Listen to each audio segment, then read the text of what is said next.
Unang-una,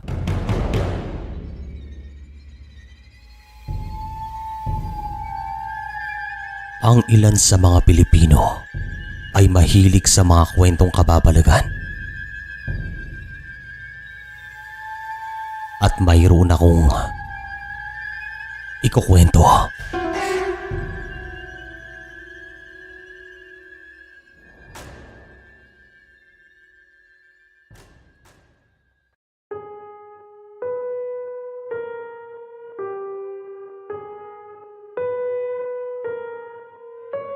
Magandang araw. Itong karanasang ito ay nangyari sa aming baryo. At sa mga panahong ito ay buhay pa ang aking lolo. At merong nakaaway ang aming pamilya. Maraming salamat po sa pagbigay niyo ng pagkakataon na mabasa itong aking kwento. Sisimulan ko na sa pinakaumpisa. Sa mga panahon po na ito, ako ay nasa 18 taong gulang. At yung lolo ko ay merong katubuan sa aming baryo. Isa ito sa pinakamalawak. At sa tuwing panahon ng ani, ay kumukuha ito ng mga tauhan sa iba't ibang panig ng aming bayan. Tulad ng kakilala ng kakilala. Parang ganon. Dumating ay itong panahon ng ani at isang umaga ay tinipon ni lolo ang lahat ng kanyang tauhan para bigyan ng almusal. Ganito po si lolo pagdating sa mga nagtatrabaho sa kanya. Talagang mabait siya at mapagbigay, lalong-lalo na sa mga taong nagtatrabaho sa palayan, tubuhan at iba pa na merong kaugnayan sa pagtatanim. Ang mga magulang kasi niya ay dating mga magsasaka, kaya alam niya ang hirap at pagod pagdating sa ganitong trabaho. Tamang-tama din na sa umagang ito ay nandun ako, tumutulong sa pagganda ng mga pagkain. Wala rin akong pasok kasi merong mga palabas sa aming eskwelahan at hindi ako mahilig sa mga ganitong bagay. Maya-maya lang ay merong isang tauhan si lolo na lumapit at bumulong sa akin. Toy, pwede ko ba siyang makausap? Pabulong na tanong niya at tawagin natin siya sa pangalang Lando. Ay opo, sandali lang. Sagot ko naman sa kanya at agad naman siyang naglakad patungo sa ilalim ng isang puno na may kalayuan mula sa amin. Inisip ko naman na baka meron siyang kailangan, kaya pagkatapos kong magbigay ng mga pagkain ay nilapitan ko si lolo at sinabihan na gusto siyang kausapin ni Mang Lando. Agad naman itong naglakad patungo sa kinaroroonan ng mama. At doon ay nag-usap ang mga ito. Hindi ko naman alam kung ano mang kanilang pinag-usapan. Maya-maya pa ay nakita kong naglakad papalayo si Lando at si lolo ay naglakad papunta sa akin. Kaya tinanong ko ito kung ano ang kailangan niya kasi parang galit siya at hindi mapakali. Lo, ano pong kailangan ni Lando? Tanong ko sa kanya. Manghihiram ng pera. Nagkakasakit daw ang kanyang anak. Pero sa pagkakaalam ko, wala siyang anak. At sabi pa nga ng isa kong tauhan, palagi daw niya itong nakikita sa pasugalan. Oh, tignan mo.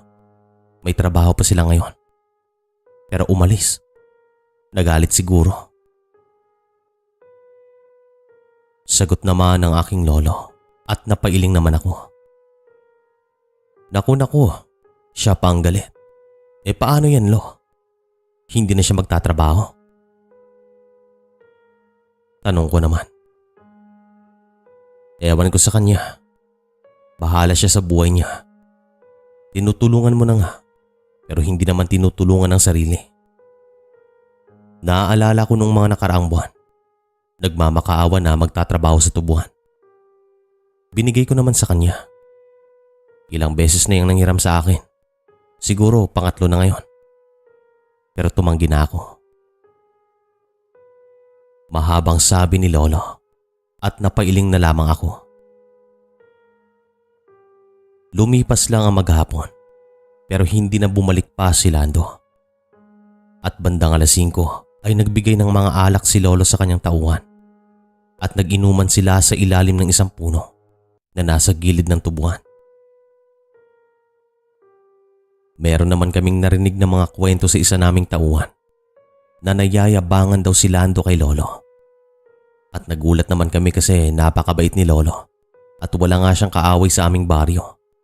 Bagkus nire-respeto pa ito ng mga tao. Siya nga po pala, itong si Lando ay nakatira sa kabilang bayan, sa lugar di umano ng mga aswang. Talagang tanyag daw ang kanilang baryo pagdating sa mga ganitong kwento. At bata pa lang daw si lolo ay meron na siyang nadidinig na kwento patungkol doon. Pero sa mga panahon ito ay hindi na kami masyadong nagpapaniwala sa mga ganito. Kasi medyo nasa modernong panahon na. Meron ng mga sasakyan at motorsiklo. Pero ang talagang namamayagpag ay yung mga telebisyon na black and white, telepono, radyo at bentilador.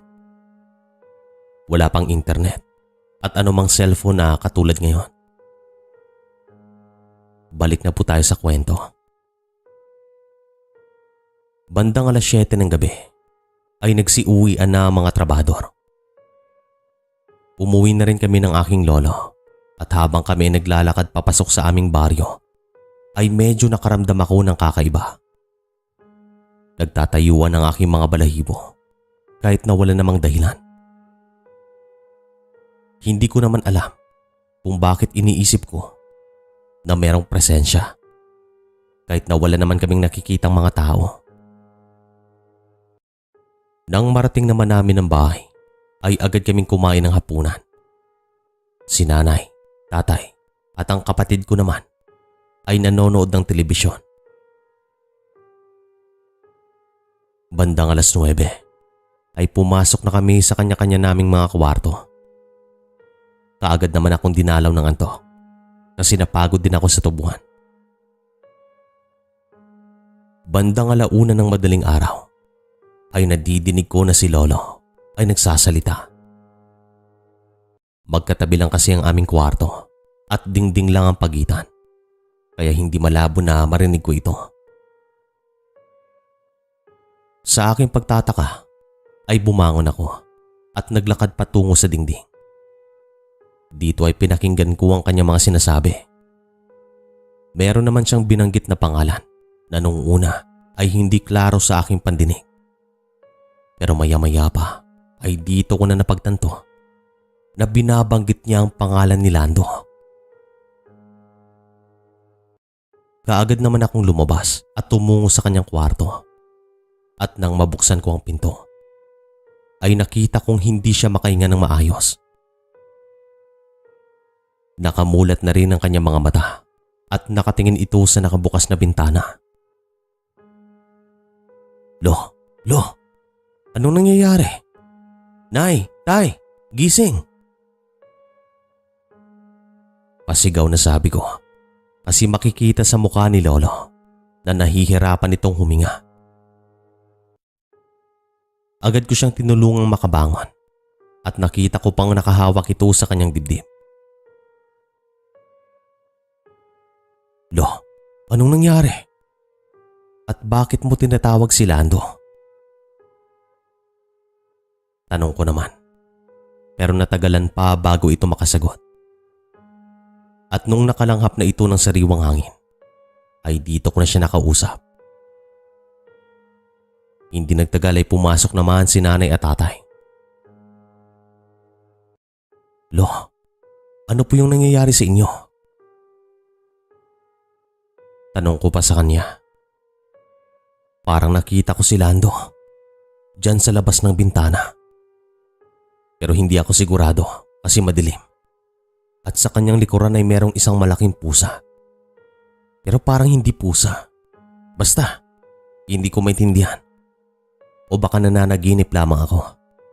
Kasi hindi ako makagalaw at nahihirapan akong makahinga. Sagot naman niya.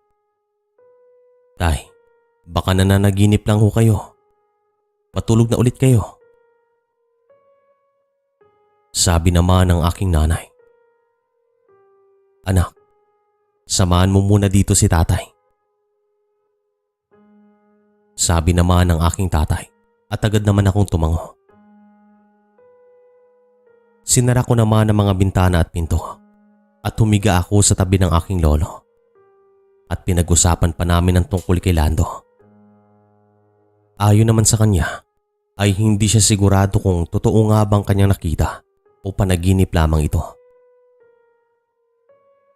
Bandang 3:00 ng madaling araw ay nakabalik na siya sa pagtulog. At ako naman ay hindi madalaw-dalaw ng antok. At makalipas sigurong mahigit kalahating oras ay nakarinig na ako ng mga yapak sa labas ng bintana. Tila ba may mga naglalakad doon at parang gawa talaga ng isang tao. At nang dahil dito ay ginising ko na si lolo. Nakiramdam naman kami sa mga sandaling ito at maya-maya pa ay nakita naming umaalog ang bintana na tila ba sinusubukan itong buksan. Dito na ako inutusan ni lolo na kunin ang kanyang baril. Kaya dahan-dahan akong bumangon at naglakad patungo sa kanyang aparador para kunin ang armas na ito. Nang makabalik na ako sa kama, ay sinabihan niya akong humiga at magkunwaring tulog. Madilim din kasi sa mga sandaling ito at hindi na rin nakasindi ang mga ilaw. Makalipas pa ang ilang minuto ay dahan-dahang bumukas ang bintana at meron talagang tumutulak nito mula sa labas. At nung bumukas ito, ay meron kaming nakitang pasilip-silip. Hanggang sa nakita namin ang figura ng isang hayop na hindi naman namin maintindihan kung aso nga ba o pusa. Hindi naman nagdalawang isip si lolo na putokan iyon at sigurado ako na kanyang natamaan ng nilalang na iyon. Hanggang sa nakarinig kami ng mga yapak na parang merong tumatakbo papalayo. At sa tingin namin ay hindi siya nag-iisa. Nagising naman si nanay at tatay at dali-dali silang tumungo sa aming kwarto. Ano yun? Bulalas ng aking tatay at sinabi naman namin ng lahat sa kanya. Hanggang sa kinuha niya ang baril ng aking lolo at agad itong nag-ikot sa labas ng bahay para hanapin ang sinasabi naming hayop. Meron din siyang dalang lampara. Kami naman ay tumungo na lamang sa bintana at meron kaming nakitang patak ng dugo. Mula naman sa bintana ay papunta ito sa isang bahagi ng aming bakod. Parang doon siya lumabas kung pagbabasaya ng mga patak ng dugo. Hindi na lamang kami natulog sa madaling araw na ito kasi yung ilan sa aming mga kapitbahay ay nagsidatingan na sa aming bahay para alamin kung ano talagang nangyari. Sa pagsikat naman ng araw ay tinignan ulit namin ang mga patak ng dugo at sa bahagi na kung saan umakyat ang nilalang na ito ay mas marami. Sabi naman namin, sigurado kami na hindi tao yung nabaril ni lolo. Pero kung tao man, sigurado na meron silang masamang intensyon. Kasi pumasok sa aming bakuran at alam naman natin na bawal ito kahit na magpahanggang ngayon. Habang lumilipas sa mga araw ay palala ng palala mga pagpaparamdam sa amin tuwing gabi. Alam namin na hindi siya nag-iisa at kung ano-anong tunog din ang aming nadidinig. Tulad ng tunog ng baboy, baka, ibon at minsan asong umaangil. Hindi lang naman kami ang nakapansin nito, kundi pati na yung mga kapitbahay namin. Kaya maski sila ay nagiging alerto sa tuwing sasapit ang gabi. At magmula din noon ay hindi na rin nagpakita sa amin si Lando. At malakas daw ang kutob ng aking lolo na si Lando ay isa sa mga nambubulabog sa amin. Wala namang ibang nakaalitan si lolo at wala naman siyang nakaaway. Wala rin siyang taong nasaktan sa mga panahong ito. Bukod kay Lando.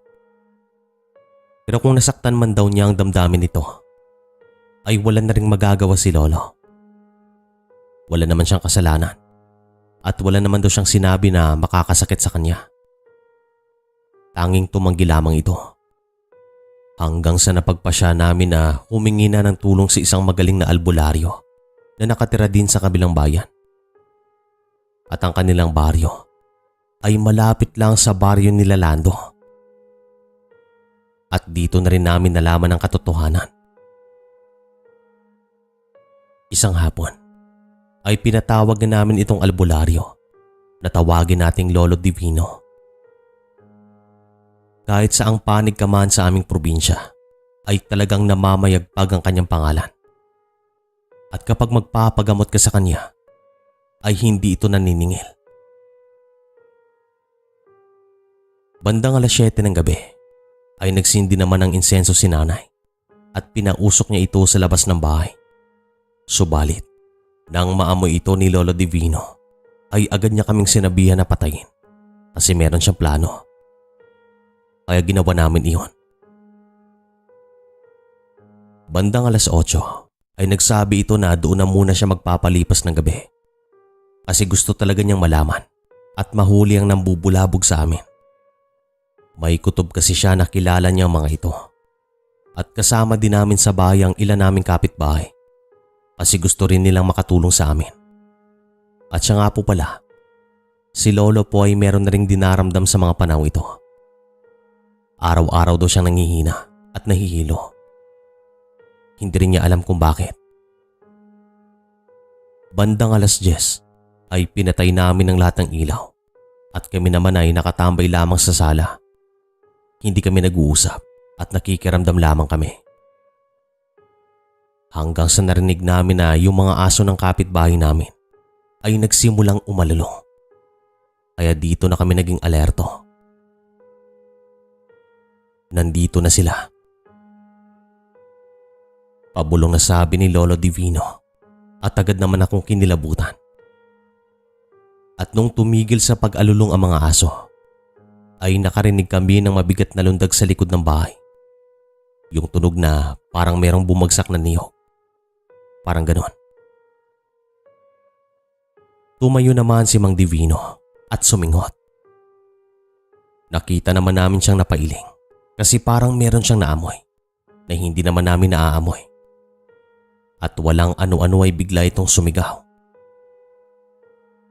Hay nako, kayo na naman. Gusto niyo ba talagang ubusin ko kayong lahat? Ha? Ilang beses ko na kayong binalaan. Pasigaw na sabi ni Mang Divino. Pagkatapos nito ay meron namang lumundag sa bubong ng aming bahay. At nasundan ito ng mabibigat na yapak patungo sa kinakatayuan ni Mang Divino. Meron naman siyang binanggit na pangalan pero tawagin na lang nating Draco. Alam kong ikaw yan, Draco. Lubayan niyo na ang pamilyang ito sapagkat wala naman silang ginawang mali.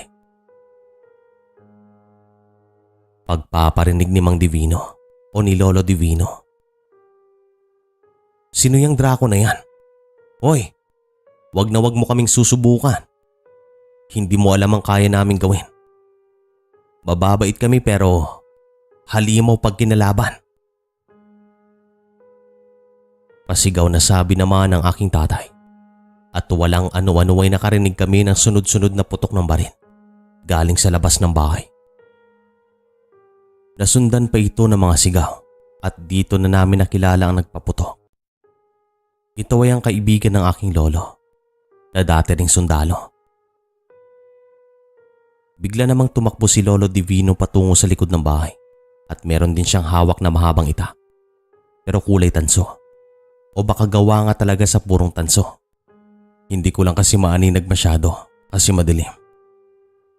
Ang kaibigan naman ng aking lolo ay pumasok din sa loob at si tatay naman ay sinundan si Lolo Divino sa likod ng bahay. At kaming mga nagpaiwan sa loob ay nakarinig ng mga yapak at tila ba merong tumatakbo papalayo. At dito na ulit umalulong ang mga aso. Talagang nakakakilabot ang gabing ito at hindi ko naman makakalimutan. Maya-maya lang ay pumasok na rin naman sina tatay at Lolo Divino At ang sabi naman ng mga ito ay hindi nila naabutan kasi mabilis daw kung kumilos at maliksi. Mga hayop daw ito pero hindi pangkaraniwan. Napag-usapan naman namin ang tungkol sa binanggit na pangalan ni Lolo Divino at nagtanong naman ang aking lolo kung sino si Draco. Nalaman naman namin na siya ang pinakamatandang tanyag na aswang sa kabilang bayan. Parang pinuno daw ito ng kanilang angkan. At nagulat din kami nang malaman namin na alam rin niya kung sino si Lando. Anak daw ito ni Draco, kaya dito na kami natigilan. Ilang araw pang nanatili sa bahay itong si Lolo Divino, pero mabuti naman at hindi na rin sila nabulabog sa amin kasi nagsanib puwersa na ang mga kapitbahay namin. Hindi na rin inalam ni Lolo kung saan nakatira si Draco at Lando. Ayaw rin kasi niya ng gulo at ang importante daw sa kanya ay gumaling ito at naging tahimik naman ang lahat. Pero kung babalik daw ulit sila ay mapipilitan na ito. Magmula nun ay naging tahimik na ulit ang aming buhay at sabi naman ng aking tatay nang dahil lang sa pera at sugal ay pinag-inita naman niya si Lolo. Hindi naman daw makatarungan ng ganitong dahilan. Napakababaw daw nito. Iba talagang epekto ng sugal sa utak ng tao. Dito ko na po tatapusin ang kwento. Maraming salamat po sa pagbigay niyo ng kaunting oras. Maraming salamat din Sir Chris. Meron po akong ipapadalang regalo. Naku, maraming salamat sir. Mag-ingat po kayo dyan.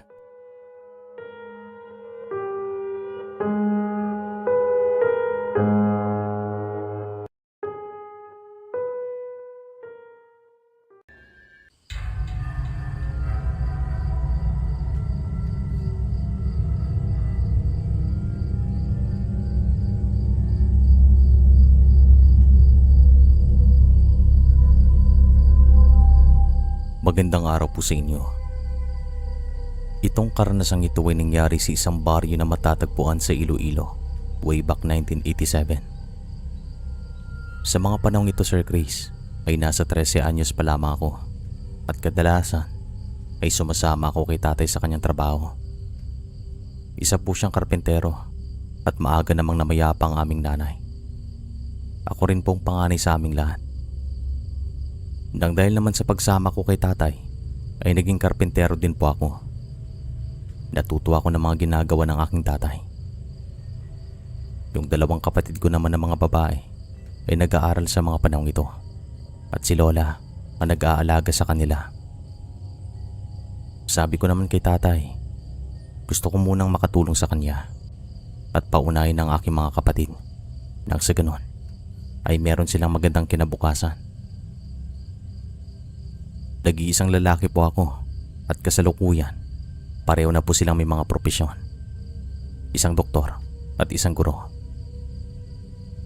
Binigyan naman nila ako ng pangpuhunan sa negosyo way back 2008 at napalago ko naman po ito. Isa na rin po akong negosyante ngayon. Maraming salamat po sa pagkakataon na ito. Araw-araw kami nakikinig dito. Sisimulan ko na po ang kwento. Taong 1987, buwan ng Mayo. Isang umaga ay pinuntan si tatay ng kanyang kaibigan na tawagin nating Mang Fernando. Sinabihan niya kami na meron to silang proyekto sa ibang baryo na talagang malayo mula sa amin. Meron to siyang kakilala na magpapagawa ng bahay sa gitna mismo ng tubuan at ang tubuan na ito ay pagmamay-ari din naman daw niya. Sabi naman ni tatay, tamang-tama na wala kaming proyekto, kaya naman tinanggap namin ang alok niya. Kailan tayo aalis? Tanong ni tatay sa kanya. Bukas ng umaga. Kailangan na kasing masimulan ng kanyang bahay. Maliit lamang kanyang ipapagawa. Isang kwarto lang naman. Kayang-kaya nating 4 yon. Parang bahay kubo lamang yon. Sagot ni Mang Fernando. Sige, daanan nyo kami dito bukas. Maraming salamat pare at isasama nyo kami ng anak ko. Pagpapasalamat naman ni tatay sa kanya at tumangon na lamang si Mang Fernando saka nagpaalam. Yun nga, kinabukasan, bandang 6:00 ng umaga ay handa na kami at maya-maya lang dumating naman si Mang Fernando at saka umalis kaming lahat. Patapos ng 1 oras na biyahe ay naratingan namin itong baryo at tumungo muna kami sa mismong bahay na magpapagawa at saka nakita ko na nandoon ang mga materyales na gagamitin namin. At pagkatapos naman ng plano ay tumungo na kami sa gitna ng tubuhan habang bitbit ang mga materyales. At matapos ng 1 oras ay sinimulan namin ang paggawa ng munting bahay. Sabi naman ni Mang Fernando, 1 gabi at 2 araw lamang kami doon. Bandang 5:00 ng hapon ay natapos namin ng 80% at bukas na lang daw ang iba. Pwede na ring tulugan ng munting bahay na ito at sinabihan naman kami ng may-ari na pwede naman kaming matulog sa kanilang bahay. Pero tumanggi kami at nagsabi na sa gitna ng tubuhan kami magpapalipas ng gabi. Malamig doon, magandang simoy ng hangin at nakakaantok. Sinimulan naman nila tatay ang inuman nang dahil ito ang bukod tanging paraan para mawala ang kanilang pagod. Alam ko na ganito rin pong ginagawa ng ilang karpentero na nakikinig dyan. At bandang 8:00, pagkatapos ng kanilang inuman, ay natulog ng mga ito. Ako naman ay nagpapaantok pa rin. Siguro nanibago ako sa lugar kasi ito ang unang pagkakataon na magpapalipas ako ng gabi sa gitna mismo ng tubuhan. Kumbaga, naninibago lamang ako. Makalipas ng ilang minuto ay bumangon ako kasi yung ihip ng hangin ay talagang kakaiba. Yung tipong napakalamig. Nakakapanibago. Sa lahat ng site na tinulugan ko, ito yung pinakakakaiba sa lahat. Tumungo ako sa bintana. Tumungaw ako ng ilang minuto kasi gusto ko nang antukin. At makalipas ang ilang sandali ay napasulap ako sa isang bahagi ng tubuhan at meron po ako nakita na figura na tao. Para bang nakatingin ito. Agad namang nagtayuan ang aking mga balahibo sapagkat nagtataka ako kung ano ang kanyang ginagawa sa gitna ng tubuhan. Sa maniwala kayo hindi, Sir Chris, sa isang kisap lang ay nawala ang figura na ito at napalitan ng figura na baboy. Malaking baboy.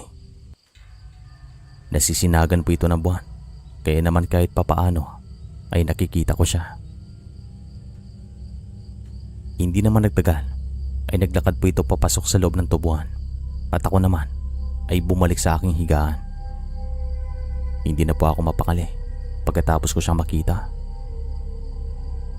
Sina tatay naman ay tulog sa mga sandaling ito.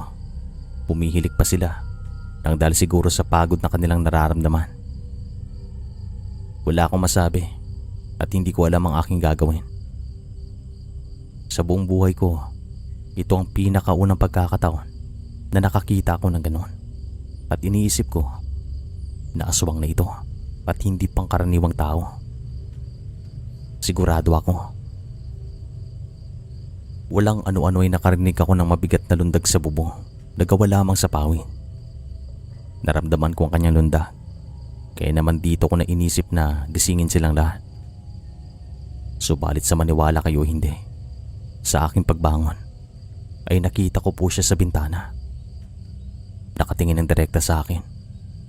Parang namumula mga mata at talagang titig na titig.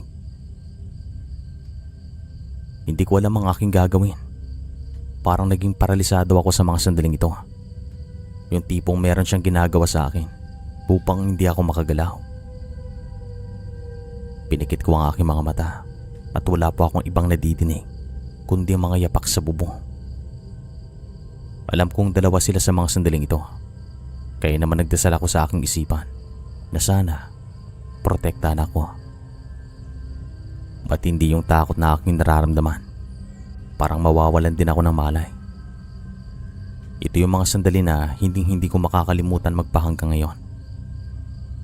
Nagdasal ako ng taimtim At ito yung unang pagkakataon na nagdasal ako na talagang nakafocus at wala akong ibang kinakausap kundi ang kataas-taasan na sana iligtas niya ako sa ganitong sitwasyon. Makalipas ang ilang minuto, minulat ko ang aking mga mata at dito na ako tumingin sa bintana. Wala na siya at yung mga yapak sa bubong ng bahay ay hindi ko na nadidinig. At nung medyo kumalma ang aking pakaramdam ay dito ko na ginising si tatay pati na si Mang Fernando. "Ano yun?" tanong ng aking tatay sabay bangon at dito ko na kinuwentong lahat. Sinindihan naman ni Mang Fernando ang tanging gasera na meron kami at nung lumiwanag ang paligid, tumingin sila sa bintana. Lumabas pa si tatay para hanapin ang aking tinutukoy pero wala siyang naabutan. At nang makapasok ito, ay dito na po siya nagsabi na kaninang hapon pa lang daw kinikilabutan na siya at meron siyang nararamdamang kakaiba na alam niyang mali. Sinasabi ko na nga ba, alam kong merong kakaiba dito. Parang may nakatingin sa atin habang nagtatrabaho tayo. Malakas ang kutob ko pare na merong nangyayaring kakaiba sa lugar na to, sabi ni tatay. Kahit ako rin po, meron akong nararamdamang hindi maganda dito. Pagdating pa lang natin dito kaninang umaga, mabigat ng aking nararamdaman, sabi naman ng isa pa naming kasama. Sige lang, sa ngayon, kumalma lang muna tayo. Huwag kayong mabahala. Marami tayong armas dito. Baka gusto niyang maging pako. Pabirong sabi pa ni Mang Fernando at tumawa ito ng malakas. Subalit makalipas ang ilang minuto, si Mang Fernando ay nagsimulang namutla. Nilalamig daw ito.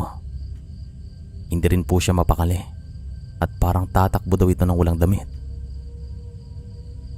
Ang bilis ng pangyayari, Sir Chris. Hindi kami makapaniwala, kaya naman pilit namin siyang pinakalma. At ang isang bagay na nagpakalma sa kanya, alak. Kaya naman pinainom namin kasi meron pang natitira. Matapos niya po itong inumin, sa maniwala kayo hindi, biglang nanginig ang kanyang katawan.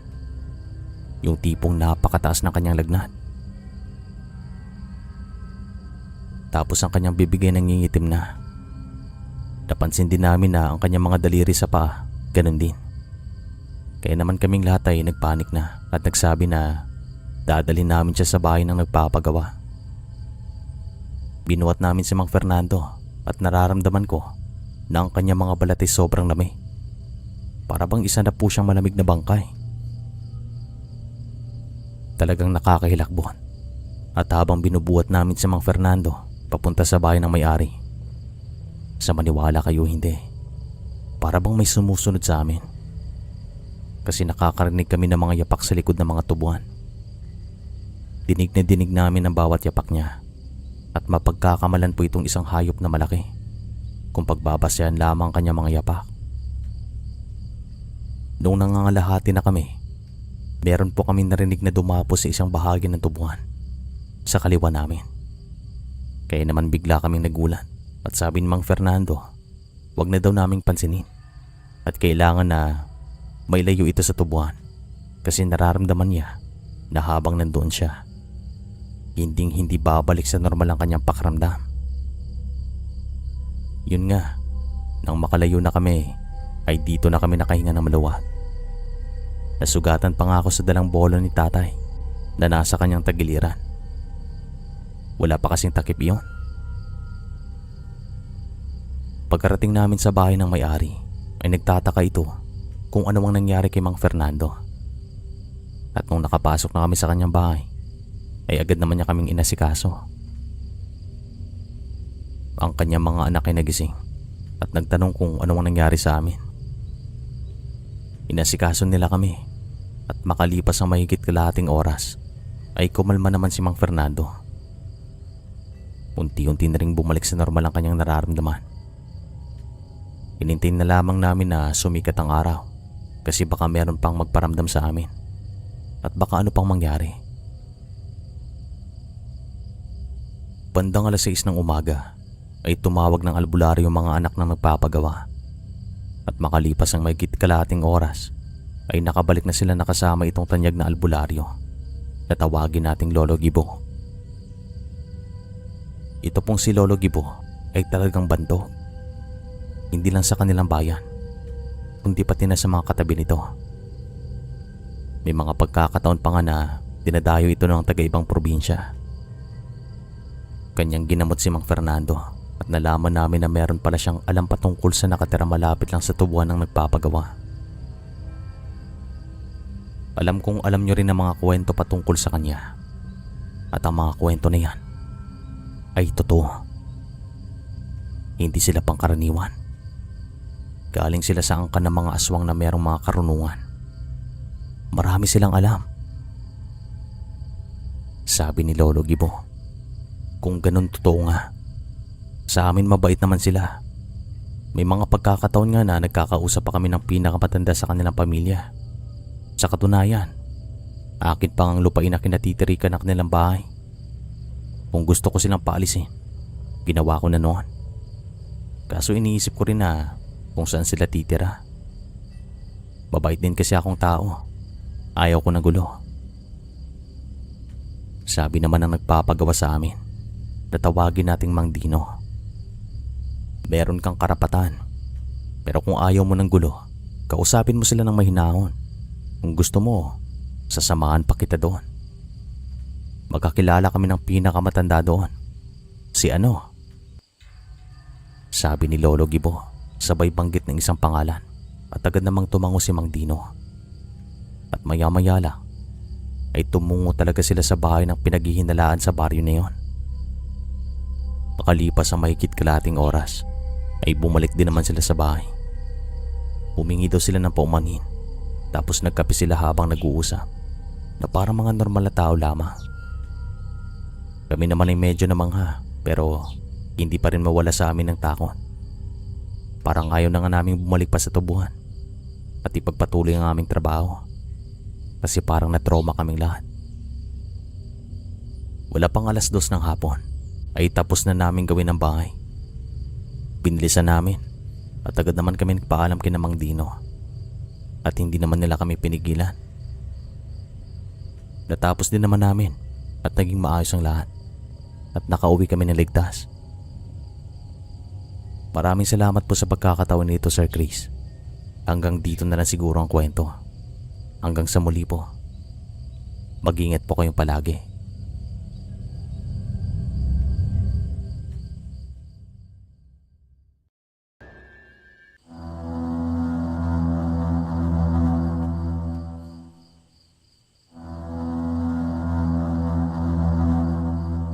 Magandang araw po sa inyo, Sir Chris.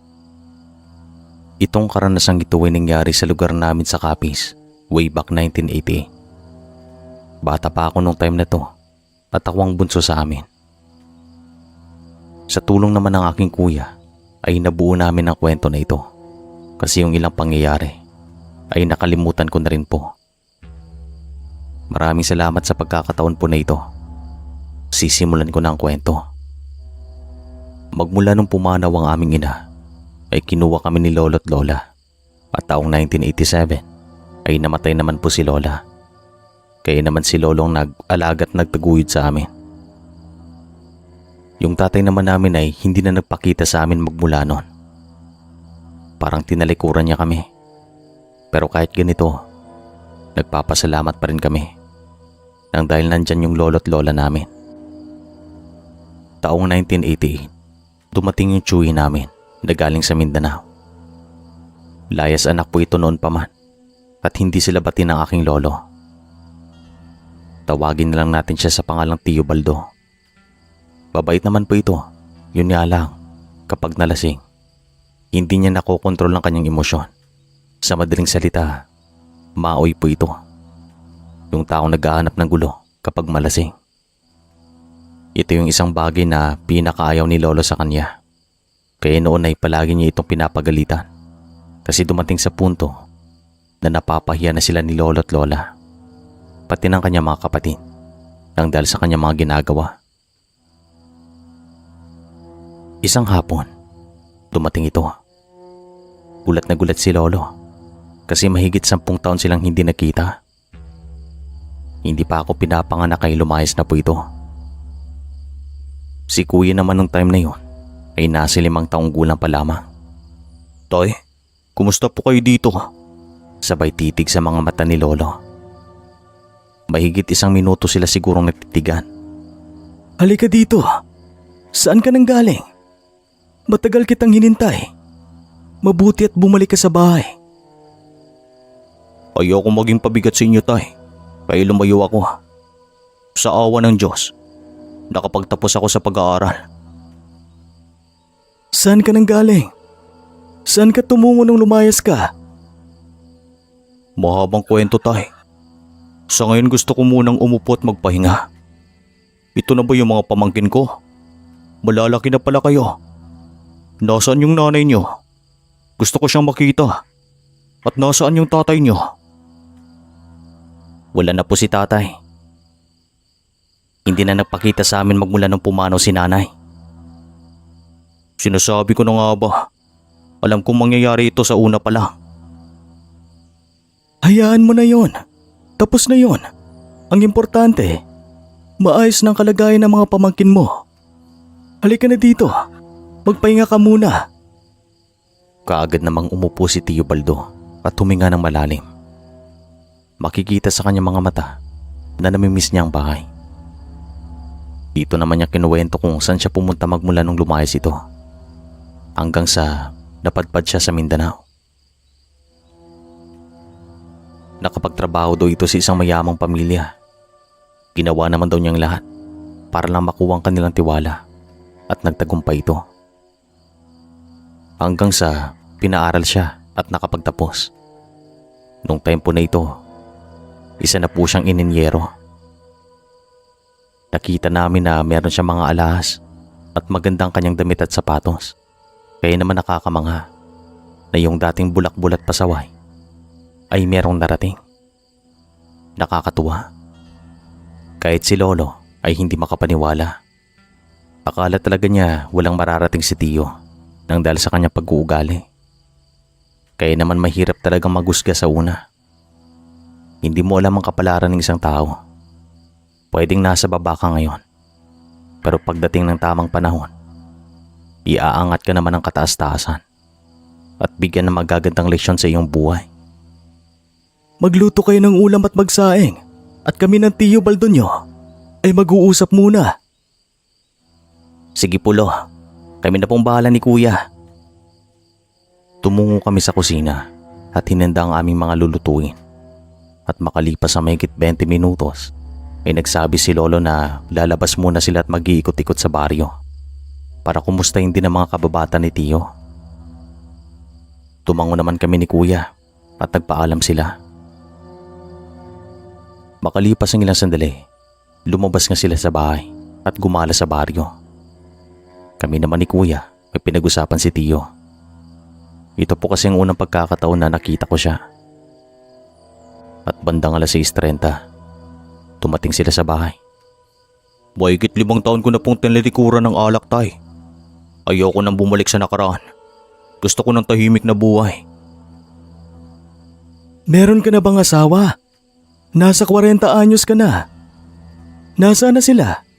Iniwan mo ba doon sa Mindanao? Wala pa akong asawa at anak, tay. Hindi ko alam kung bakit ang hirap makahanap ng mapapangasawa. Siguro nung dahil sa pangit ako. Sige lang. Hindi pa naman huli ang lahat. Makakahanap ka rin iyo. Lo, tuto na po ang lahat. Kain na po tayo. At agad naman kaming tumungo sa pagkainan para kumain ng hapunan.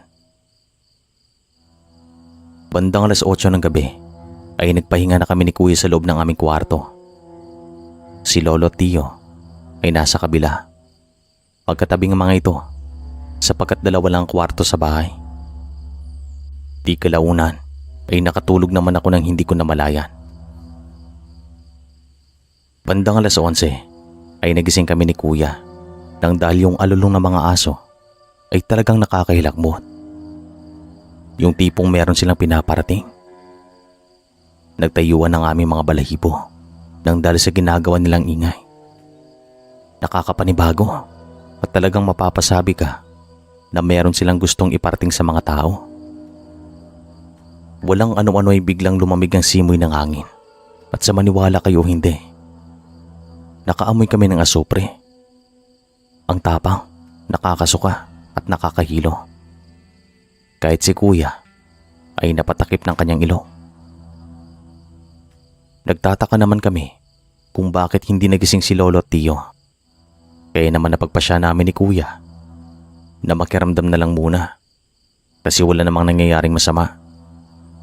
Maya-maya lang ay narinig namin nagsalita si Tiyo. Kaya naman agad kaming bumangon ni kuya at nakinig sa kanyang mga sinasabi. Napagtanto naman namin na parang binabangungot po ito kasi nahihirapan din siya makahinga. Kaya naman sabi ni kuya, gigisingin namin para walang mangyaring masama sa kanya. At sumang-ayon naman ako sa kanyang suwestyon.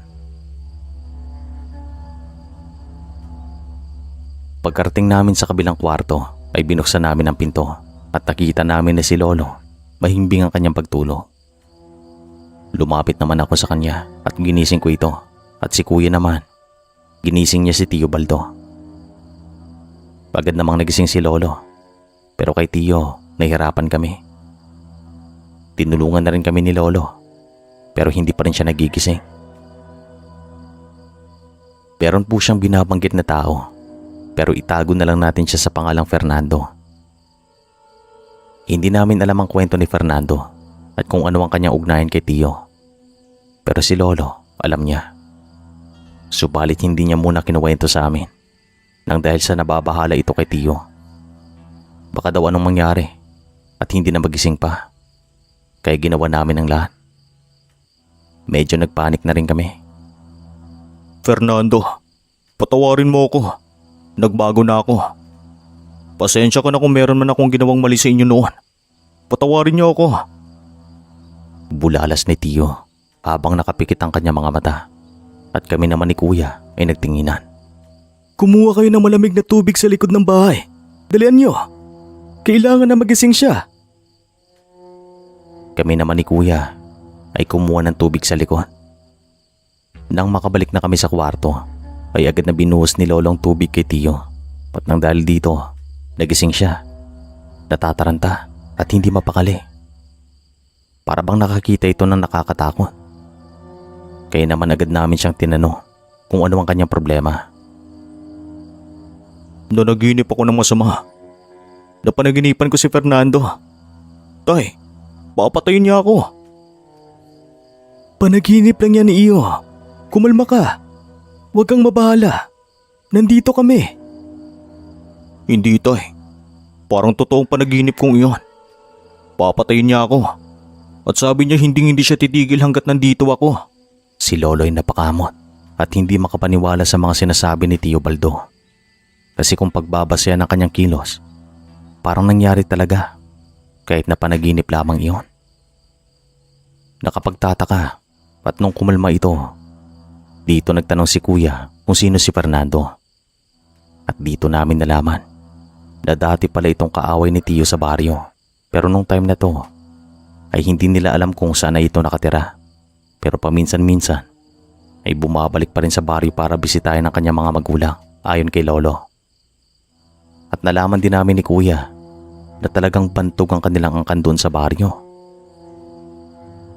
Pinaghihinalaan sila mga aswang noon pa man at marami nang nakakita sa kanilang mga ginagawa, lalo na tuwing madaling araw, katulad ng pagtuwad sa tapat ng bahay na mayroong buntis at pag-akyat sa bubong. Kaya naman ang kanilang angkan ay talagang bantog sa aming baryo.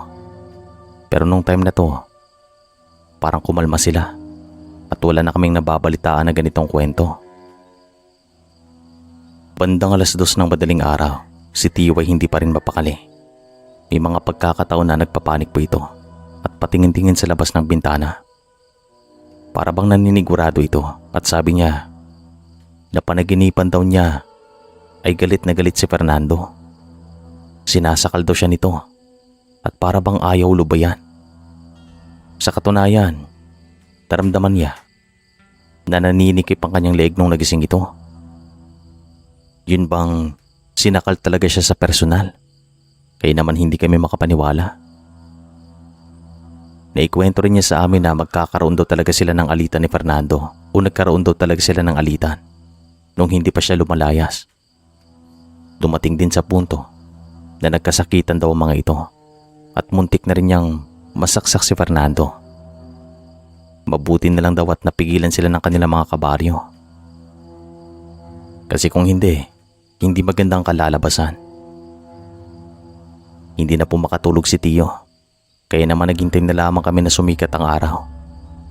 Pero bandang 4 ay meron kaming narinig na tiktik na paikot-ikot lang sa paligid ng bahay at yung mga aso ay nagsimula ulit umalulong. Kaya naman kaming lahat ay talagang kinilabutan sa mga sandaling ito. Inikot naman ni Lolo ang labas ng bahay at wala naman daw siyang nakita. Nagparinig na lamang si Tio at tumingin ng patawad kay Fernando. Sinabi rin niya na nagbago na ito at hindi na siya maghahanap ng gulo sa baryo. At makikita naman sa kanyang pagbabago ayon kay Lolo. Parang naging inosente nga talaga itong si Tio. Maya-maya lang, pumasok naman si Lolo. Wala naman daw siyang nakitang kakaiba sa labas ng bahay. At pagpatak ng 6 ng umaga ay nagsabi itong si Tio na mukhang kailangan talaga niya ng pangontra nang dahil mananatili pa ito ng 1 buwan bago bumalik sa Mindanao. Kasi doon pong kanyang trabaho. Kaya naman sama-sama kaming lahat na tumungo sa albularyo para makahingi ng pangontra. Pagkarating naman namin sa kanyang bahay ay binigyan naman po ito at kanyang sinuot ang 1 medalyon na nakalimutan ko lang kung ano ang tawag. Basta medyo malaki po sa 5 piso. Sabi naman ng albularyong tumingin kay Tio, kilala niyang ang kanila Fernando. Talagang mabagsik daw mga iyon. Noong kapanahunan nila, walang sinasanto at matapang pa daw mga ito. Sa kanilang angkan, merong 1 gabunan na talagang mabagsik sa lahat. Pero patay na daw iyon nung time na to nang dahil sa katandaan. Namatay daw iyon sa edad na 90 anyos. Pagkatapos naman naming makahingi ng pangontra, ay bumalik din naman kami sa bahay para magluto at kumain ng almusal. Kami naman ni Kuya ay parang hindi pa rin makapaniwala sa mga nangyayari. Pagkarating namin sa bahay ay pinag-usapan pa namin ang mga nangyari at sabi ni Tio, habang naglalakad daw kami papunta sa bahay ng albularyo, pakiramdam niya ay parang may nakatingin sa kanya at merong sumusunod sa amin. Kaya pala pa na yung tingin niya sa likod nung naglalakad pa lamang kami. Kinagabihan ay wala namang nagparamdam sa amin. Nakatulog siya mga bandang 2:00 ng madaling araw nang dahil din sa pagkabahala. Pero matapos ang gabing ito ay hindi naman po nasundan ang karanasan namin. Hanggang sa napagpasya ni Lolo na sumama kay Tio sa Mindanao at kami na lang ni Kuyang niiwan sa bahay. Binigyan niya kami ng malaking halaga ng pera at makaluipas ulit ng 1 buwan. Umuwi naman si Lolo sa bahay namin. Sabi naman niya, malaki daw ang bahay ni Tio sa Mindanao. Hindi basta-basta. Pero hindi daw itong mga negosyo doon. Maraming salamat po sa pagbasa ng kwento namin, Sir Chris. Araw-araw kami nakikinig dito at maraming salamat din sa walang sawang pag-upload ng mga kwento. Hanggang sa muli po. Mag-iingat kayo palagi. Hanggang dito na lang ang kwento.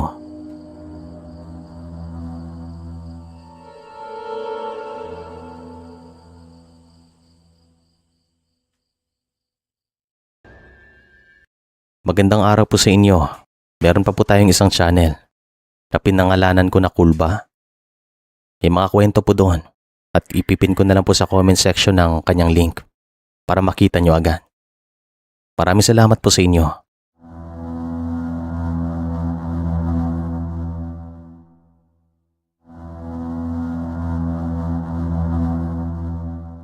Magandang araw po sa inyo. Itong karanasang ito ay nangyari po sa lugar namin sa Barotac Viejo, Iloilo, taong 1991. Sa mga panahon po na ito, ay nasa 12 anyos pa lamang ako at mahigit 4 na taon na po akong nakatira sa bahay ng aking lolo. Yung nanay at tatay ko kasi ay nagkahiwalay. Kaya naman mas minabuti ko pong tumira sa bahay ni lolo. Ayoko rin kasi ng gulo, kaya mas mabuti na lumayo na lamang sa mga ito. Nag-iisang anak lamang ako, Sir Chris, at yung nanay ko ay ng ibang bansa pagkatapos nilang magkahiwalay. Si tatay naman ay lumayo din at nagtrabaho sa isang lugar sa Mindanao.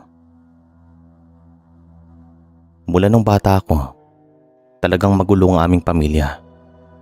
Palagi silang nag-aaway. Ang labis naman na naaapektuhan nang dahil sa pride ng ama at ina ay ang kanilang mga anak. Wala nang iba. Pero kahit papaano, Sir Chris, ay nandyan naman si lolo na gumagabay sa akin habang ako'y nagbibinata. Hindi niya ako pinabayaan at hindi ako nagutom sa kanyang piling. Si lolo po ay merong malawak na lupain sa aming baryo. Meron din siyang gulayan. Yung iba'y binenta niya nung time na to at yung pera ay pinangpuhunan niya sa negosyo. Kumuha po ito ng pwesto sa aming palengke. Nagbebenta kami noon ng mga bigas, isda, karne, manok at iba pang mga ulam na madalas na tinatangkilik ng mga tao araw-araw. Maganda naman ang takbo ng negosyo kahit na kami lang nagtataguyon at nag-aasikaso. Meron namang mga tauhan si lolo, 2 sila at pinagkakatiwalaan talaga niyang mga ito. Tawagin natin sila sa mga pangalang Mang Roland at Mang Naldo. Mababait pong mga ito at talagang masipag pagdating sa kanilang trabaho. Kung gugustuhin ng mga ito, pabilis nilang manakawan at malamangan si lolo. Subalit hindi nila ito ginawa kailanman. Naging tapat sila. Hindi na ako magtataka kung bakit sila binigyan ni lolo ng lupain sa aming lugar. Pinamanahan po sila ng lupa at pinagpatuyuan naman nila ng bahay nung nagkaroon sila ng asawa at anak. Matanda na po sila ngayon at nakikita pa rin naman kami. Isang hapon, pagkatapos namin sa palengke agad kaming umuwi sa bahay para magpahinga. Pagod kasi kami buong araw sa kakatrabaho sa aming pwesto. Marami kasing namili sa amin nung time na to. Yung iba'y galing pa sa iba't ibang baryo. Yung pinakabayan kasi namin ay sakop na aming baryo. Kaya lahat ng mga kailangan ay nabibili dito. Kaya naman marami ang dumadayo na galing pa sa ibang lugar. Kaya maswerte si lolo nang dahil nagpatayo ito ng negosyo. Pagkarating naman namin sa bahay ay agad naman kami nagluto ng ulam. Nakasanayan namin kumain ng gulay.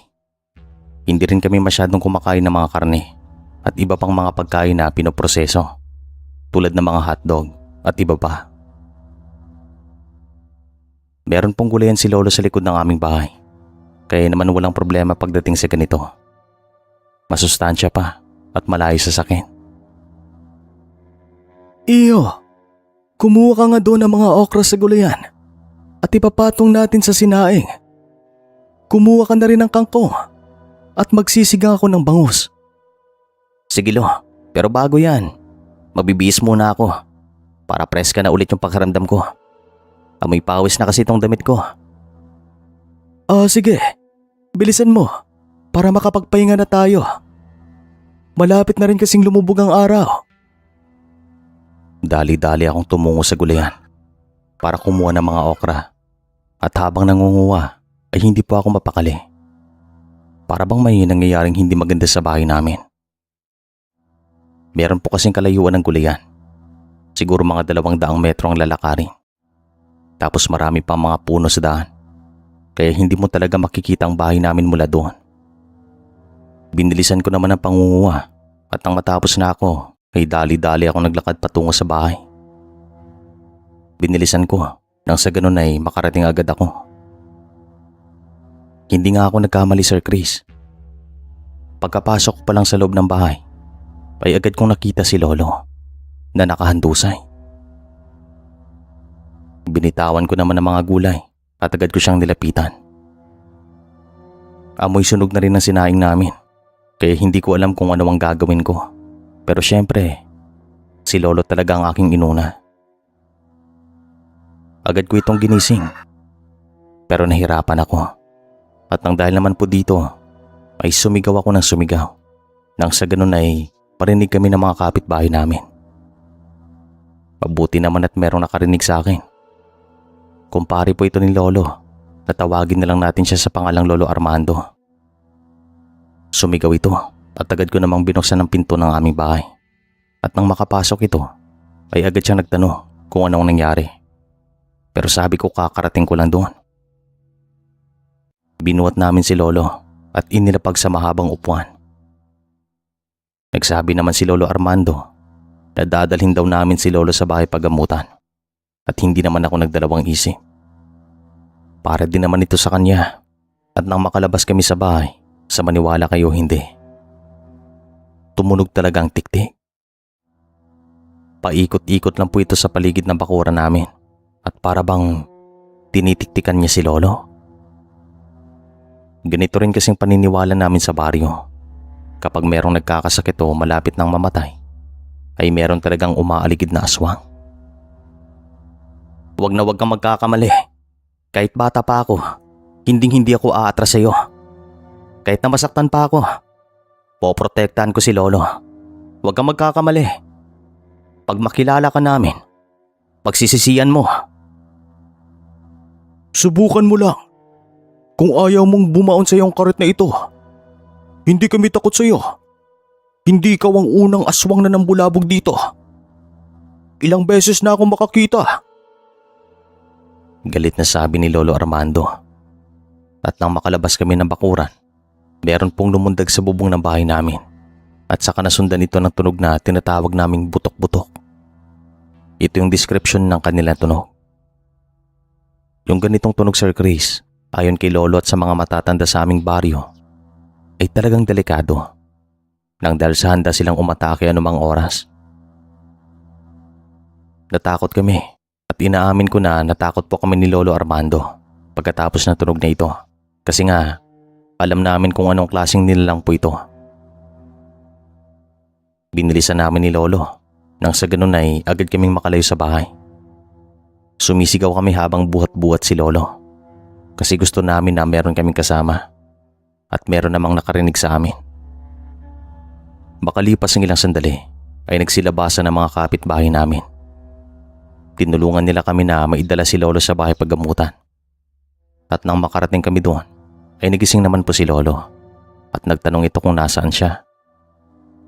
Sinabi naman namin na nasa bahay paggamutan siya at agad naman siyang tumingin sa paligid namin. Parang nawala ito sa kanyang tamang pag-iisip. Nasaan ako? Bakit ako nandito? Anong ginagawa natin dito? Umuwi na tayo. Pare, huwag kang mataranta. Nasa bahay pagamutan ka ngayon. Huwag kang mabahala. Nandito kami para sa iyo. Lo, kumalma ka. Merong nangyari sa iyo sa bahay. Pero sa ngayon, kumalma ka muna. Wala ka namang sugat sa katawan o anuman dyan. Basta kumalma ka. Napatingala si Lolo sa kisame at napatingin sa amin na para bang naninibago ito sa kanyang paligid. Nagtataka kami kung bakit ganito ang kanyang pinapakitang asal at kung bakit para bang nawala ito sa kanyang katinuan. Takang-taka kami kasi nanlalaki din ang kanyang mga mata habang nakatingin sa bawat isa sa amin. Napapailing na lamang ako. Sabi ko naman sa isa naming kabaryo, ipaalam niya sa aking mga tiyo at tiya na merong nangyayari kay Lolo at nagpapasalamat naman po ako sa kanya. At habang lumilipas ang oras ay unti-unti namang bumabalik sa normal si Lolo. At nung naalala niya mga nangyari ay dito na po siya napatulala habang nagsasalita. Ramdam ko po ang tensyon at kilabot na kanyang nararamdaman. Nung pumunta ka sa gulayan, ay agad ako nagsaing. At habang naghahanda ako ng mga sangkap at ibang gulay para sa sinigang, ay nakaramdam ako ng matinding kilabot. Yung mga balahibo ko ay nagsimulang magtayuan. Hanggang sa napatingin ako sa labas ng bintana. At nung mapasulap ako sa bahay ni Narusing, ay dito ko na siya nakita. Nabigla ako. Nataranta. At hindi ko alam ang aking gagawin. Si Aling Rosing po ay kapitbahay namin. Hindi niya po ito tunay na pangalan. At ang kanyang apo nung time na to ay buntis. At ang nakita po ni Lolo ay isang malaking baboy na kulay itim. Parang baboy ramo daw. Malaki at hindi pangkaraniwan. Habang nakatitig daw ito sa nilalang na iyon, ay unti-unti siyang nahilo at biglang umikot daw ang kanyang paningin. Makalipas daw ang ilang segundo ay agad siyang umikot at bumagsak sa lupa. Nawalan talaga siya ng malay at huling inisip daw niya ay ako. Akala daw niya katapusan na niya sa mga sandaling ito at nanaginip daw ito. Napanaginipan daw niya ang isang kabaryo namin na nung time na to ay kakarating lang galing sa ibang probinsya. Pero ang kanilang pamilya ay talagang bantog noon pa man. Pinaghihinalaan po silang mga aswang noon kasi yung pinakamatanda sa kanilang angkan ay doon lumaki sa baryo namin. Marami pong nakakita sa kanyang mga ginagawa, lalo na tuwing madaling araw. May mga pagkakataon pa nga na nakahandusay ito sa iba't ibang bahagi ng aming baryo. Walang malay at walang saplot sa katawan. Tapos ang kanyang katawan ay parang pinahiran daw ng langis kasi nangangamoy. Kaya naman doon nagsimulang maginala ang mga tao sa lugar namin. Hanggang sa sunod-sunod pa ang mga pagpaparamdam sa lugar. At ayon kay Lolo, mabilis daw kumalat ang balita at halos gabi-gabi meron pong nambubulabo. Hindi lang naman silang pinaghinalaan sa lugar, meron pang iba. Lalo na yung mga nakatira sa masukal na bahagi ng baryo. Kaya ang ilan sa mga tao ay naging alerto bago pumatak ang gabi. Yun pong simula ng mga kwentong aswang sa lugar namin. Balik na po tayo. Makalipas ng ilang oras ay bumalik naman sa normal si Lolo at hindi na po sumasama ang kanyang pakiramdam. Kaya naman umuwi kami sa bahay namin kasamang ilang mga kapitbahay at pinatawag namin si Mang Roland at Mang Naldo. Pagkarating naman namin sa bahay ay agad ko namang pinagpahinga si Lolo at maya-maya lang dumating naman ang dalawa naming obreros. Handa silang tumulong sa amin kahit ilang buwan pa daw silang mananatili sa bahay. Ayos lang sa mga ito. Sa sumunod na mga araw ay hindi na siya nagparamdam sa amin. Naging tahimik ang bawat gabing nagdaan. Pero makalipas ang isang linggo, bumalik siya. Isang gabi, pagkatapos namin kumain ay niyaya ni Mang Roland si Mang Naldo na mag-inuman sa labas ng aming bahay. Pumayag naman yung isa at kami ni Lolo ay tumambay din sa labas para makipagkwentuhan sa mga ito. Sa kalagitnaan ng kanilang pag-uusap ay humahalaka kami ni Lolo nang biglang napatitig si Mang Naldo sa isang puno na nasa gilid ng aming bahay. Kaming lahat naman ay nagtataka kung ano ang kanyang tinititigan sa itaas ng puno at kaming lahat ay napatingala. At sa maniwala kayo hindi Sir Chris, makalipas ang ilang sandali meron pong lumipad mula sa tuktok ng niyog. Ang laking ibon, kulay itim, pero nakita namin siya ng dahil yung sinag ng buwan ay talagang maliwanag. Nakikita nga namin ang bawat isa kahit na walang ilaw sa labas ng bahay. Nung lumipad po iyon ay agad kaming napatayo lahat at si Mang Roland ay pumulot ng malaking bato sa kabinato niyang malaking ibon na iyon. Mababa lang kasing lipad pero hindi niya natamaan. Hanggang sa nagsabi si Lolo na sa loob na lang daw sila mag-inuman. Kaya naman pumasok kaming lahat sa loob ng bahay at sinigurado naming nakalak ang mga pinto at bintana. May kutob naman kami na bumalik yung aswang na nakita ni Lolo.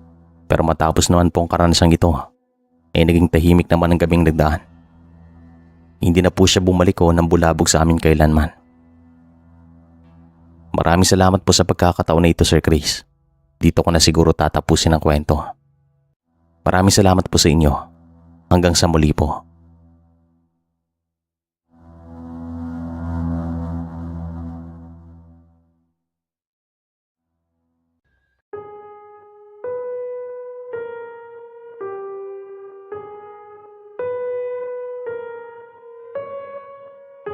Magandang araw po sa inyo.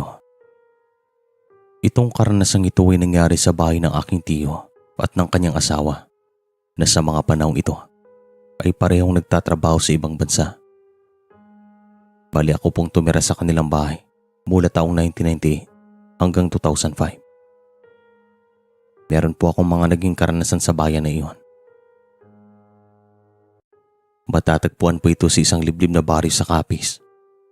Nagustuhan kasi ng asawa ni Tiyo na tumira doon sapagkat tahimik at walang gaano mga bahay. Maganda naman talaga doon. Matatanaw ang isang bundok. Payapa, mahangin at walang gaanong ingay. Hindi tulad sa kabisera na kung saan ako lumaki. Sa unang taon ko doon ay wala naman po akong naranasang kakaiba. Payapa at malambing ang aking pagtulog tuwing gabi. Tanging mga kuliglig at mga ibon lamang ang aking nadidinig. Meron na rin naman akong mga naging kaibigan doon at mababait naman ang mga ito. Hanggang sa isang hapon, habang ako ay nagwawali sa bakuran, ay dumating itong isang kaibigan na tawagin natin sa pangalang Gadoy. Isa ito sa mga naging malapit sa akin at masasabi ko na parang magkapatid na ang turingan namin sa mga panahon ito. Bali sa mga panahon din po na ito, 4 na taon ang nakakalipas pagmula nung nagkakilala kaming dalawa. Noy, pwede ba akong pumasok? Tanong niya at agad naman akong napalingon sa kanyang kinaroroonan. Ay oo naman, halika rito. Sagot ko sa kanya at agad naman siyang lumapit. Gusto mo bang sumama? Pupunta kami sa isang baryo. Kaso nasa bundok ito at medyo malayo dito. Ayos lang ba sa'yo? Tanong niya. Saan banda yan? Tanong ko naman sa kanya at agad naman niyang sinabi ang eksaktong lokasyon. Hindi naman po ako nagdalawang isip na pumayag kasi hindi ko pa naman napupunta ng lugar na yon. Sige, kailan? At sinong makakasama natin? Tanong ko pa sa kanya at binanggit niya ang pangalan ng isa niyang kababata na tawagin na lang nating Banoy. Makakasama natin si Banoy bukas na tanghali. Kapistahan kasi doon. Tamang-tama lang yan na tapos na mga obligasyon mo dito. O ano? Tanong pa niya. Sasama ako sa inyo. Sunduin niyo lang ako dito bukas. Meron pa kasi akong aayusin sa bubong. Sagot ko at tumangon na lamang ito. Sige Noy, alis na ako. Dagdag pa niya at tumangon na lamang ako. Kinagabihan, bandang 8:00. Dinalaw ako ng antok at di kalaunan, nakatulog ako. Napanaginipan ko naman ang aking tatay na sa mga panahong ito ay matagal nang sumakabilang buhay at parang meron siyang babala. Nakatayo daw ako sa tapat ng aming bahay habang nakatingin kay nanay na naglalaba nang marinig ko ang boses ng aking tatay. Nak, huwag kang umalis. Dito ka lang sa bahay. Sabi daw niya at tumingin naman si nanay sa akin na nagsasalpukan ng mga kilay. Ganyan talaga yan. Patigas ang ulo. Galit daw na sabi ni nanay. Patawa-tawa lang daw ako at bandang 2:00 ng madaling araw, nagising naman ako. Agad ko namang naalalang panaginip kong ito kaya naman bumulong ako ng, Tay, gabayan mo na lang po ako. Sabay higa at hindi nagtagal ay nakatulog naman ako. Bago naman sumikat ang araw, nagising na ako.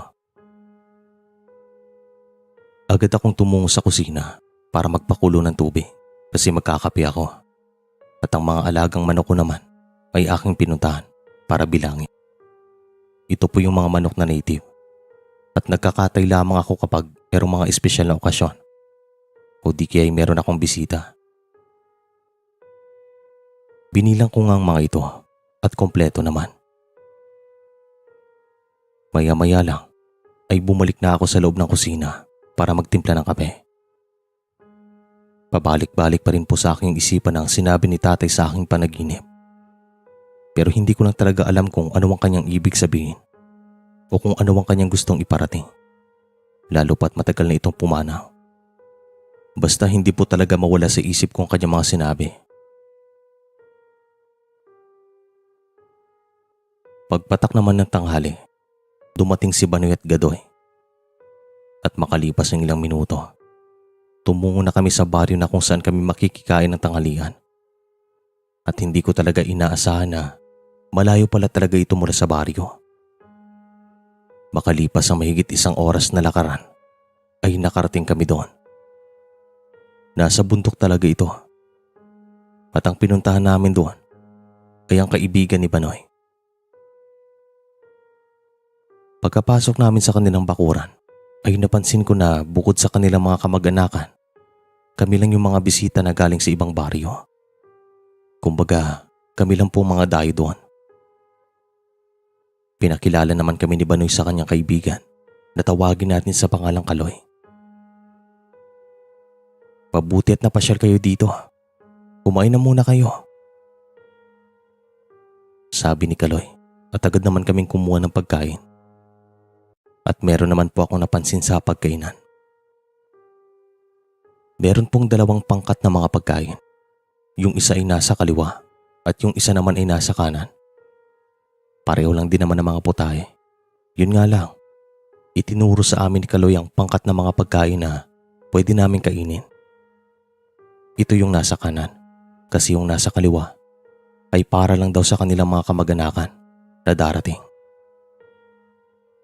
Wala namang problema sa amin ang ganitong bagay, kaya naman kumuha kami sa kanan. At sa totoo lang, masarap po silang magluto. Napakabango at talagang nakakatakam. At sa katunayan, naparami nga ako ng kain at ganun din naman ang dalawa. Pagkatapos naman namin kumain, ay inalok kami ng maiinom ni Kaloy. Tinanggap naman namin ito at umiinom din naman kami ng tuba. At sa mga hindi pamilyar dito, ito po yung isang klaseng inumin na galing sa niyog at nakasanayang inumin ng mga matatanda doon sa amin. Nakakalasing po ito. Pumuesto naman kami sa likod ng bahay kasi mahangin doon at sinamahan naman kami ni Kaloy. Bandang 2:00 ng hapon ay merong dumating na mga bisita at sabi ni Kaloy, mga kamag-anakan doon nila ito. Isang grupo sila at binubuo ng 10 tao at ang pinakamatanda sa mga ito, siguro nasa 80 anyos na, pero masigla at maliksi kung kumilos. Meron na siyang mahabang puting buhok at kung makatitig sa amin ay masama. Yun bang titig na makokonsensya ka kapag meron kang ginawang mali? At ang kanilang mga dating ay kakaiba. Mabigat po sa pakiramdam at talagang hindi ako makatitig sa kanilang mga mata ng matagal. At ganito din ang nararamdaman ni Gadoy at Banoy. At kaming 3, nakayuko lamang habang nag-uusap. Ito po yung isang sitwasyon na talagang hindi ko makakalimutan magpahanggang ngayon. Makalipas ang 1 oras, parami ng aking nainom na tuba. Medyo maingay na po ako. At ganito po ako kapag nakainom ng alak. At minsan, hindi ko na po alam ang aking sinasabi. Hanggang sa nagtanong ako kung saan ba ako pwedeng umihi. At bigla namang nagsalita ang isa sa mga kamag-anakan ni Kaloy na tawagin na lang nating Herman. Kahit saan, lalaki ka hindi ba? Huwag mong sabihin na hindi, sabi niya. At medyo napikon po ako sa mga sandaling ito. Nabigla ako. Hindi naman siya tumatawa at iba ang tono ng kanyang pananalita. Kahit sina Gadoy at Banoy ay nagulat din sa kanyang sinabi. Diyan lang tol, sa bahagi na yan. Sige na, huwag mo nang pansinin yan. Pabulong na sabi naman sa akin ni Kaloy at hindi na lamang ako sumagot. Tumungo ako sa bahagi na itinuro ni Kaloy at umihi ako doon. Pero habang ginagawa ko ito, ay unti-unti namang uminit ang aking katawan. Yun bang hindi ko matanggap na sinabihan ako ni Herman ng ganon? Talagang nakakapikon. Mas matanda ito sa amin. At paano ko siya gagalangin pa ganon? Pagkatapos kong umihi, ay tumayo itong si Herman. Dumaan pa ito sa aking harapan at nakayuko lamang ako. Nakita ko namang nakatingin sa akin si Gadoy at Banoy habang nakangiti. Tol, pasensya ka na. Ganyan talaga ang pinsan ko. Medyo may pagkasuplado. Pabulong na sabi ni Kaloy. Ay walang anuman tol, naiintindihan ko. Sagot ko naman sa kanya. Maya-maya lang ay umalis si Kaloy at pumasok sa loob ng bahay. Napansin ko naman na wala na kaming pulutan, kaya naman pumasok ako sa kusina. Nandoon kasi mga pagkain. At pagkatapos ko naman kumuha, ay napasulap ako sa isang kwarto kasi nakabukas ng bahagya. Malapit po ito sa parang pintuan na papunta sa sala. Napasulap lamang ako doon, pero laking gulat ko nang makita ang pinakamatanda sa angkan nila Kaloy na nakatuhan at nakatingin sa akin ng direkta. Ito yung sinasabi ko na kung makatitig sa amin ay masama. Iniwas ko na lamang ang paningin ko sa kanya at kinutuban ako ng masama. Tamang-tama din na dumating si Herman sa kusina at nagpanggap ako na hindi ko siya nakita. Patuloy lamang ako sa pagkuha ng pagkain. Nagulat naman ako nang bigla niya akong sinabihan ng hindi maganda. Nasa likod ko po siya. Mukhang uubusin mo yung mga pagkain ah. May mga bisita pa kami mamaya. Tirhan mo naman kami. Biglang sabi niya at dito na po talaga uminit ang aking ulo. Talagang hindi na ako nakapagtimpi sa kanya. Ano bang problema mo? Pasigaw na tanong ko sa kanya at nilapitan niya ako. Huwag mo akong sigawan. Sasakalin kita. Galit na sabi niya at dito na rin ako pinunta ni Gadoy at Banoy.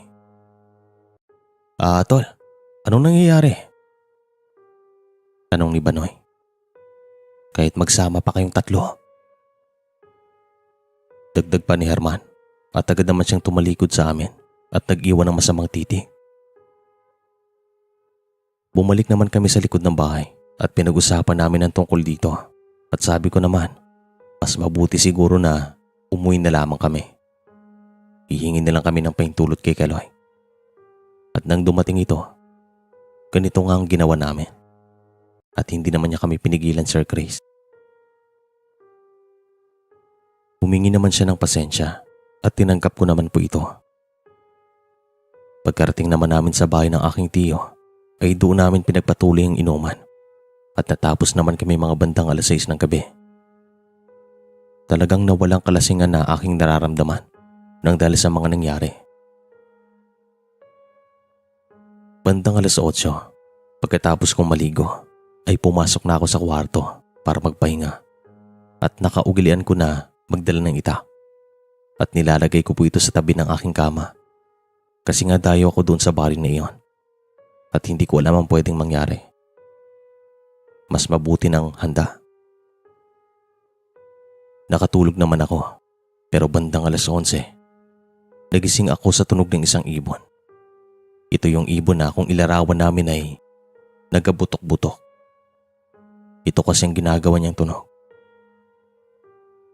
Naging alerto naman ako kasi nga sabi ng mga matatanda, aswang daw ito o pwede ring alaga ng aswang. Basta isa po itong pahiwatig na merong aswang na umaaligid sa bahay. Mahigit 1 oras po siyang tumunog at palipat-lipat siya ng pwesto. At nakakaramdam na ako ng kaba sa mga sandaling ito. Kasi yung mga aso din ng aming mga kapitbahay ay nagtatahulan. At ang ibig sabihin ay meron silang nakikita. Nag-iingay din ang mga alaga kong manok. Hanggang sa isang malakas na kalabugang narinig ko sa bubong ng bahay. Parang meron talagang lumundag na mabigat na tao.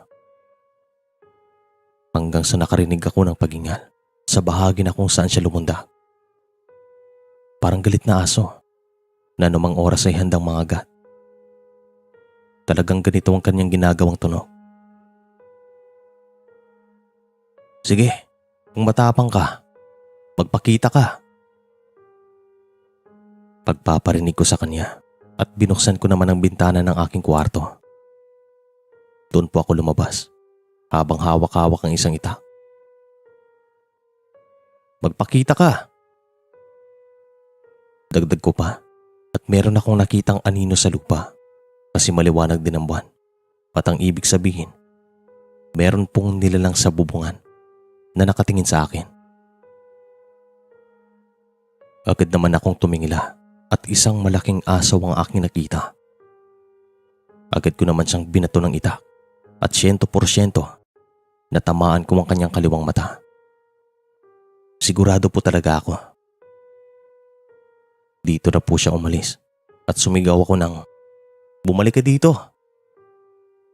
Pero hindi na siya bumalik pa. Magmula sa gabing ito ay napapanaginipan ko na si Herman. Walang gabi na hindi ko siya napapanaginipan. Galit na galit po ito at ilang gabi din nila akong pinaramdaman sa bahay ni Tio. Kaya humingi na ako ng tulong kay Banoy at Gadoy. Mahigit 2 buwan nila akong sinamahan sa bahay. Makalipas naman ng 1 taon, nakita daw ni Banoy si Herman na merong malaking marka ng sugat sa kanyang kaliwang mata. Humilom na rin naman ito. Yun nga lang, ang markay maitim pa rin kasi parang tinahi. Kaya isa lang ang ibig sabihin nito ayon kay Gadoy. Magmula nun ay hindi na pumupunta si Banoy sa bahay nila Kaloy. Pero magkaibigan pa rin naman daw mga ito. Yun nga lang merong distansya kasi maliwanag na para sa amin kung ano ang lihim ng kanilang angkan. Sir Chris, dito ko na po tatapusin ang kwento kasi wala na rin namang nangyari pagkatapos noon. Hanggang sa muli po. Maraming salamat sa inyo. More power po sa inyong channel.